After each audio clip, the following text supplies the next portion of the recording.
خب دیگر سبب جمع کردن شما هم اگه میدانید که به خاطر آن است که مدت هاست که بالای حزب نهضت اسلامی تاجیکستان، این حزب قانونی کشور، این حزبی که دیگر درباره و حرف زیاد زدن ضرورت ندارد، هر یک شهروند کشور او را میشناسد و به خصوص در این چند سال اخیر هیچ محافل در کشور نیست که فرهنگی و چه سیاسی و چه غیره که در اونجا درباره حزب نهضت یا خوبیش یا بدیش حرف نگذرد. خلاصه همگان این را میدانند و امروز بالای این حزب مشکلات آمده است. از همین خاطر ما خواستیم که در اینجا خبرنگارای محبوب کشورمان حضور داشته باشند تا از نزدیک ببینند که چی وضعیت در بالای اعضای حزب نهضت اسلامی تاجیکستان در جریان است. و هم اگه میدانیم که مدت هاست که این چنین فشارها در شکل‌های گوناگون جریان دارد، ما شرطاً این فشارها به سه مرحله یا که جدا کردیم. یکی مراحل تا انتخابات 2015، یکی در مرحله انتخابات و یکی مرحله بعد از انتخاباتی. شما میدانید که این فشارها عمدتاً از سالهای 2011 این جانب شروع شدن، بعد آنکه یک پروتکل در سطح خیلی بلند کشور قبول گردید با نام پروتکل 3220 و در مطبوعات‌های دوری و در اینکه وسایل اخباری عامه به نشر رسید. خب بعد او ما دیدیم که اون به حقیقت تبدیل یافت و یک بعد این این پروتکل قبول این پروتکل یک سنجشی سراسری پروتکل بین‌المللی از حزب ما دیدن کرد که الحمدلله که بدون یگان کم کاستی این سنجش به پایان رسید و همگی از فعالیت قانونی ما از طبق قانون بودن تمامی کارگزاری حزب ما خلاصه دادند و این جنبش شد. بعد این همگی میدانیم که در سراسر کشور در وسایل اخبار عامه به خصوص وسایل اخبار عامه دولتی محفل‌های در محل‌ها برگزار میشه که در اونجا شخصیت‌ها را مثل امروز آورده در نزد کامera تلویزیون اونها از حزب برآمدن خود را یا حزب و جامعه در کار نبودن خودش حتی بعضی از ملاهای کشور آورده وادار به آن کردند که گفتند که حزب در اسلام نیست و امثال همین. خب دیگر اینها همگی میتوان گفت که از جمله فشارهای مرحله اول بودند تا سطحی، یعنی از پایین تا سطح بالای کشور این چنین فعالیت‌ها شد که شما هم او را میدانید. ولی چون انتخابات شروع شد و در انتخابات حزب نهضت اسلامی تاجیکستان به خاطر آنکه واقعا کشور آبروی این کشور در سطح جهانی بالا برود، در انتخابات بسیار با یک فعالیت چشمرس حضور پیدا کرد. هرچند که توصیه زیاد بود از بعضی طرف‌ها که شرکت کردن در انتخابات هیچ معنایی ندارد، بهتر آن است که تحریم کرده شود و امثال همین. ولی حزب ما چون آبروی کشور را زیاد می‌خواهد در این انتخابات ما وارد شدیم، در حالی که می‌دانستیم که این فشارهایی که تا امروز شده است بیانگر آن بودند که بعدش از این بدتر و خوبتر نیست. همین بود که ما در انتخابات وارد شدیم و نفرهای زیادی را نامزد کردیم در انتخابات، بخصوص در انتخابات محل. ولی اما شما میدانید که زیاد از 700 نفر نامزدهایی را که ما در محلها پیشنهاد کرده بودیم، اکثر کل آنها را به یگان خیل دلیل به قید نگرفتن همچون نامزد و آنهایی را هم به قید گرفتن 3 روز پیش از انتخابات اونها را گفتن که شما علاقه دیگر نامزدیتون یعنی در راه دادنش است در بلوتین های انتخاباتی نامی آنها نآمده است و امثال همین. همچنین فشارها در مرحله انتخابات بودند. همچنین در روز انتخابات بسیار قانونشکنی های واقعا گوش‌ناشنی به وجود آمد. اون ناظرانی را که حزب نهضت اسلامی تاجیکستان به اون چسب‌های انتخاباتی فرستاده بود اکثریت آنها را راه ندادند و آنهایش که راه دادند در وقتی که حساب باید آوازها صورت می‌گرفت حساب را در دیگر اتاق برده از پیش چشم ناظرات دور به حساب کردن در بعضی جا، در بعضی جا دیگر پیش آنها حساب کردن ولی اون حساب را اعتبار نگرفته بار دیگر آوازها را جمع کردن از این حوزه بردن به جاهای دیگری. خب بعداً هر آن نتیجه را که خودشون می‌خواستن اون را برای حزب نهضت اعلام کردن که 1.5% زیادتر هم شما در جریان هستید. حزب نهضت اسلامی تاجیکستان بعد شنیدن این نتیجه خب به هر صورت دیگر به چنین خلاصه آمد که هیچ شکایت هیچ دعوایی به هیچ جا نبرد، چون که دعوا کردن هم برایش بسیار به منفعت به نظر می رسید و ما همین نتیجه را قبول کردیم. خب هرچند که این را ما این نتیجه را حق بدنش رو باور نداشتیم و گفتیم که باشد ما برای انتخابات 2020 انشاءالله آمادگی خود را خواهیم گرفت و برای این ملت خدمتی خوبتری خواهیم کرد تا اینکه برای ما آوازی بیشتر بدهند و ما خیال کردیم با همین انشاءالله که اون فشارهایی که این دو مرحله را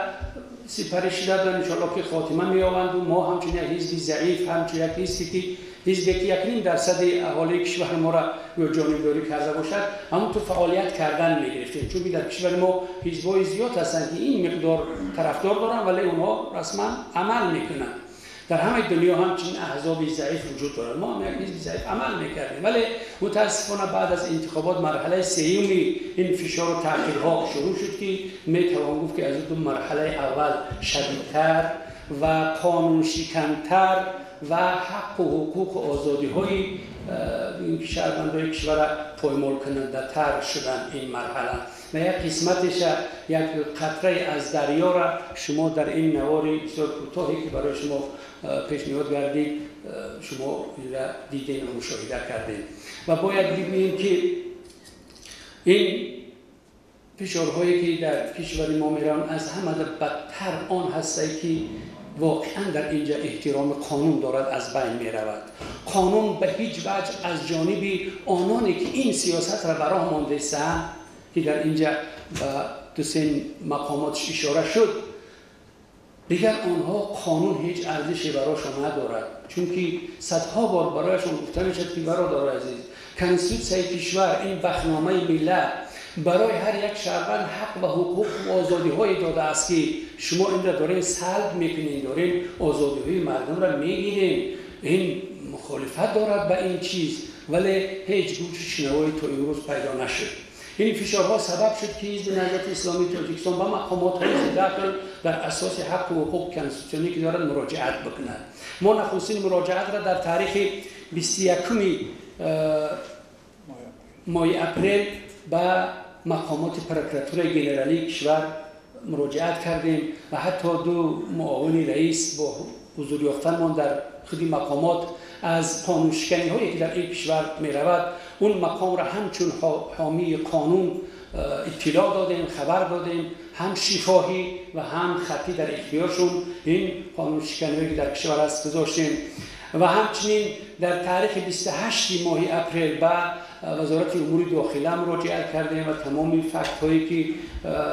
با از 21 اپریل تا روز 28 ماه با علاوه شدن اونها را علاوه کرده مراجعت کردیم به وزارت داخله و همچنین در تاریخ 4 می به مقامات امنیت کشور کمیته دولتی امنیت ملی هم مراجعت کرده قانون شکنی هایی را که از جانب مسئولین رده های پایانی این نهاد نسبت شهروندان کشور نسبت یک حزب قانونی در جریان است اون را خبردار نمودیم و همچنین همون روز نامه دیگری به وکالتدار حقوق بشر که در اینجا هست نماینده این وکالتدار حقوق بشر هم فرستادیم و متاسفانه از این مقامات بعضی جواب‌هایی گرفتیم که واقعا معلوم میشد که هیچ نظارتی واقعی برگزار نشده طبق اون درخواست‌هایی که ما کردیم، هیچ اون سندهایی که آورده شده بودن بالای اونها تمرکز نشده و یک جواب‌های بسیار رویکی را که از همون مقامات‌های پایانیشون به دست آوردن به ما نرساندند و خلاصه این مکتوب‌های ما را جواب دادند. این سبب شد که ما مراجعت آخران خود را مراجعتی بگیم که آخران را به پرزیدنت کشور داشته باشیم که شما همگی از این مراجعتی که ما به پرزیدنت کشور کردیم همچون رئیس کشور و همچون پرزیدنت همه مردم و همچون کفیل کنستیتوسیا کفیل تمام قانون‌های کشور ما مراجعت خود را کردیم که چنین احوال در کشور جریان دارد. خب تا امروز امید داریم که این مقامی بالاترین کشور ما اون مراجعت ما را به این نوبت خواهد گرفت و اون قانون‌شکنی‌هایی که در کشور جریان دارند پیش رو آنها را خواهند گرفت و آنانی که این قانون‌شکنی را به راه ماندگی هستند امیدوار هستیم که در اساس قانون‌گذاری کشور جواب مناسب خواهند گرفت. این امید حالا هم از ما سلب نشده است،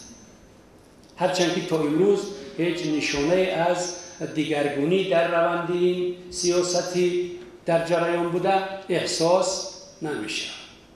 خب میتوان گفت که مهمترین کاری که ما در این مدت کردیم در مقابل این قانونشکنی ها، ما در جلسه شورای سیاسی حزب نهضت اسلامی تاجیکستان که در 8 می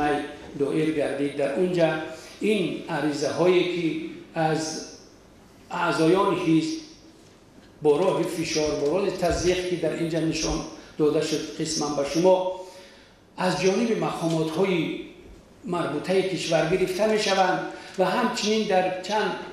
روزهای اخیر که بسیار پافشاری مقامات برای برهم دادن شعبه ها و بخش های حزب در منطقه و محل ها، عرضه ها و پروتکل ها گرفته می شود، اینها را همه را غیر قانونی اعلام کردیم. در حقیقت آنها عریضه نیستند، آنها می توان گفت که فشار هم زیر فشار اون رفته است، در مقامات امنیت عرضه نرسانده است، یا در مقامات داخله رفته است عرضه نرسانده است، در مقامات اجرایی رفته عرضه نرسانده است. یک تایید در مقامات حزبی نیامده است در پیش رئیس حزب که اون داخلش در اونجا عرضه نرسد که ملا از حزب براریم. اون چطوری که اینها هم بیان کردن، می توان گفت که اون مقامات این عرضه ها رو جمع کرده، خیلی یک نمونهش که اینجا هستن، بعداً برای رئیسای حزب بخش و ولایات پیشنهاد میکند که اینا از حزب برآمدگی هستن و شما اینها را میره قبول کنید و امثال این. خب به هر صورت میتوان گفت که ما این بخش برهمدی‌هایی را که در محل‌ها در جریان است، این مخالفت شدید دارد به آیین‌نامه حزبی ما که در وزارت عدلیه به قید گرفته شده. در اساس این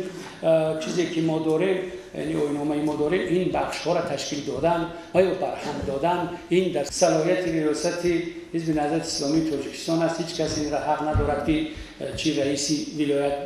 حزب باشد یا چی رئیس ناحیوی حزب باشد، حق ندارد که این کار را بکند. ولی متاسفانه آنانی که این کار در جبرشون میکنن خیال میکنید که هیچ قانونی را یا نمیدانند یا براشون یگان قانونی مقدس نیست در این کشور. خب دیگه این بود یک بیاناتی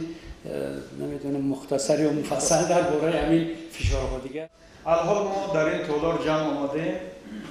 و در بیرون دهها و صدها نفر اعضای حزب، مسئولین حزبی ما در انتظار یا تلفن امنیت و امور داخله و مقاماتند یا الحال در اداره های آنهایند. طور مثال چند روز قبل از یکلوز به من مراجعت کرد. در حالت مراجعت کردن که 2 نفر از مسئولین شهر دوشنبه، عبدالملک سلیموف رئیس بخش اسماعیل سامونی و نعمت حبیب خان در اداره ریاست مبارزه علیه جنایت‌های متشکل وزارت کارهای داخله قرار داشتند و این در مطبوعات هم به نشر رسید. و دفعتا جلالدین صدرالدینوف سخنگوی وزارت کارهای داخله آن را رد کرد که یک چنین افراد در آنجا حضور ندارند. ببینید تا چی اندازه دروغ میگویند. مقامات امنیت، امور داخله و هر آن کار میکنند به شکل پارتیزانی انجام میدهند و حتی نفرهایی که به حزب روان میکنند میگن که نگوید که ما را امنیت فشار آورد، مقامات حاکمیت یا امور داخله فشار آورد، ولی باز هم در نوارها با شما معلوم شد که خب کیها در این دستن در کارند. بعداً در رابطه به عریضه هایی که جمع آوری شده است، ما عریضه های زیادی دریافت کردیم و طوری گفتم موافق قرار شورای سیاسی این عریضه ها به اعتبار است. طور مثال تنها در شهر پنجکن ولایت سوخ 278 عریضه از طرف حاکمیت اجرایی، امنیت و امور داخله از اعضا و غیر اعضا جمع آوری شده است و در شاهده خدایبردی و مدیر شعبه رشد اجتماعی در اختیار سینا حسن‌زاده رئیس بخش گذاشته است و ضمن سنجش معلوم گشت که تنها 52 نفر عضو حزبند. امروز هم حزبی و هم غیر حزبی و حتی برادران و خواهرانی که در یک چاره‌بینی حزب نهضت شرکت کردند مورد تعقیب و تهدید و فشار قرار دارند. امروز هر چقدر کوشش و زحمت به اندازه اگر مقامات امنیت، کارهای داخله اجرایی نکشند هم این جمعیت ما را به آسانی پریشان کردن نخواهند توانست. باز هم ما دعوت میکنیم، باز تالارهامون پر است، باز دعوت میکنیم جلسه میآوریم، باز دعوت میکنیم دوری هم میویم کنفرانس های مطبوعاتی دایر میکنیم و در نهایت چند کلمه جنبستی از من و بعدا به سوال جواب میگذاریم. ببینید هر آن کاری که امروز مقامات در برابر حزب نهضت اعضای حزب بخش ها انجام دادن، این عملها غیر قانونی هستند. عملها خلاف معیارهای سرقانون جمهوری تاجیکستان، ماده های علیحده قانون درباره حزب‌های سیاسی، خلاف معیارهای آیین‌نامه حزب نهضت اسلامی تاجیکستان می باشد که خب من به بند و ماده با آنها ایستاده نمیگذارم و انشاءالله آینده باز شاهد آن خواهیم بود که خب حکومتداران ما از این اقدام غیر انسانی، غیر آداب اخلاق اسلامی کنار خواهند رفت. روزانه خب اگر نیت‌های شوم هم داشته باشند، بار دیگر میگم که حزب نهضت را با آسانی بسته نمیشه. امروز ما اکثر اعضای شورای سیاسی و ریاست عالی حزب نهضت اعضای قطاری بر اینیم که رئیس حزب نهضت اسلامی تاجیکستان مدت باز در بیرون باقی مانند، هرچند آنها روزهای اخیر گفتند که در جشن وحدت شرکت میکنیم ولی حزب نهضت دیگر جشن وحدت ندارد. ببینید وحدتی که یک جانبه باشد، وحدتی که سراپا پر از تحقیر و تعقیب و تحقیر جانب دیگر صلح باشد، ما یک چنین وحدت را قبول نداریم و با رئیس محترم محیدین کبیری هم توصیه میدیم که تا که وحدت واقعی پابرجا نشود، تا که فشار و تعقیب بالای اعضای حزب نهضت قطع نشود، تا اونی که رئیس جمهور واکنش جدی و سریع نسبت به مراجعت ما در رابطه با قانون شکنی های مقامات خب ارائه ندارند، رئیس حزب در خارج از کشور باقی ماند. این حکومت و مقامات امنیت و امور داخله و حکومت اجرایی که مسلمان ها را به خودی و بیگانه تقسیم کردند. ما در صدد تقسیم کردن نبودیم و نخواهیم بود. این جواب قطعی. و بعدا در رابطه با امام خطیب ها امروز همگان آگاهند که کارمندان اتحادیه دینی بدون موافقه با کمیته دولتی امنیت ملی به هیچ مقام در اتحادیه دینی جایگزین نمی‌شوند. کجا رسد به اعضای حزب نهضت. ولی در گذشته 5-10 سال پیش بعضی افراد حزب نهضت همچون امام خطیب یا کارمند اتحادیه های دینی فعالیت داشتند و زمانی که مخالفت آن با قانون خب معین کرده شد و ما خب با طریق رسمی مراجعت کردن، ما از همه خواهش کردیم و اعضای حزب نهضت از امام خطیبی و از خطیبی و متولی و کارمند اتحادیه دینی بیرون رفتند. امروز ببینید کار به جای رسیده است که حکومت، امنیت، امور داخله، مقامات انداز و دیگر اعضای حزب نهضت را از همه جا میرانند. کجا رسد؟ و اتحادیه‌های دینی، مسجدهای جامع و پنج وقته کشور که در اختیار کمیته دولتی امنیت ملی است.